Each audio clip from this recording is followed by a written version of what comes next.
Hey everyone! Today let me share with you a spine-chilling creature from Philippine folklore, the Manananggal. This terrifying monster is known for its eerie transformation and sinister appetite, making it one of the most feared beings in Filipino culture. Intrigued? Let's dive into the legend of the Manananggal. The Manananggal is one of the most horrifying and grotesque creatures in Philippine folklore. To encounter it is to face a waking nightmare, a terror that preys on both your body and your soul. By day it hides in the guise of a quiet and beautiful woman, blending seamlessly into the community. A monstrous winged predator with an insatiable thirst for blood. The transformation begins with a sound, a bone-chilling crack as the creature's torso tears itself apart from its lower half. Veins stretch and snap, muscles contort unnaturally, and its body splits in a gruesome spectacle that no human could survive. The upper half sprouts massive leathery wings, its claws sharpened to deadly points. The lifeless lower torso is left standing in eerie stillness, hidden in dense vegetation or abandoned homes. This grotesque division is the Manananggal's most horrifying feature, for it allows it to take to the skies, an airborne predator that thrives under the cover of darkness. The Manananggal is a hunter unlike any other, and its favorite prey is perhaps the most vulnerable, pregnant women. It prowls the night, sniffing out the scent of expectant mothers. Silently, it hovers above rooftops, using its elongated whip-like tongue to slither through cracks or holes. The tongue is as sharp as a blade and can pierce through walls to reach the unborn child. With a horrifying precision, it sucks the heart or blood of the fetus, leaving the mother weak, pale, and often lifeless. But its bloodlust doesn't stop there. In many modern accounts, the Manananggal is also said to prey on adults. With its glowing red eyes, it paralyzes its victims with fear. Its talons rip through flesh, its fanged jaws tear into bone, and it feasts on the terrified screams of those it hunts. Villagers whisper of people found mutilated in the early hours of the morning, their bodies drained of blood, and their faces frozen in expressions of pure horror.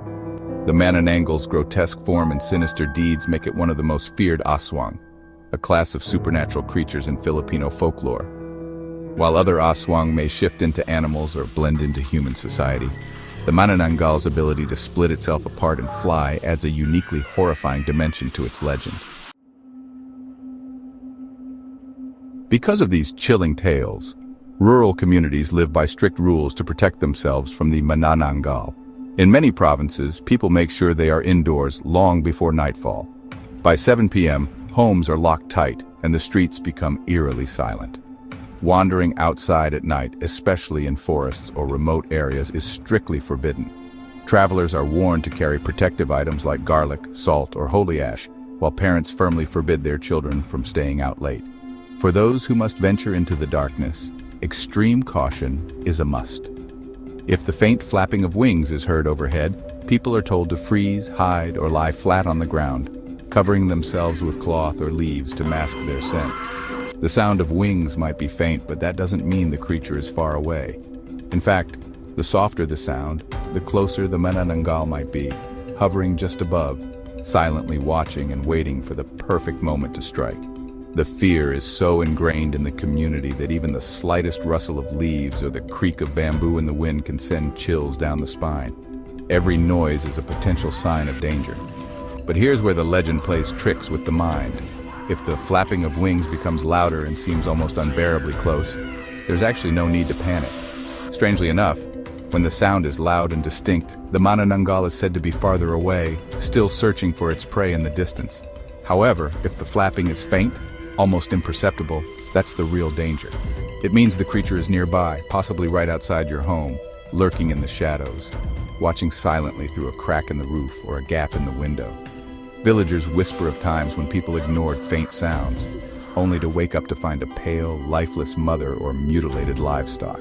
The Manananggal thrives on deception, using fear and uncertainty to paralyze its prey. These precautions have become second nature to those who live in rural and remote areas. The fear of the Manananggal is not just superstition, it's survival. Even with the faintest hint of a shadow or a distant sound in the night, the community remains vigilant, knowing that this predator can strike when least expected.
For generations, stories of the Manananggal have been used to keep people vigilant and cautious, especially in remote areas.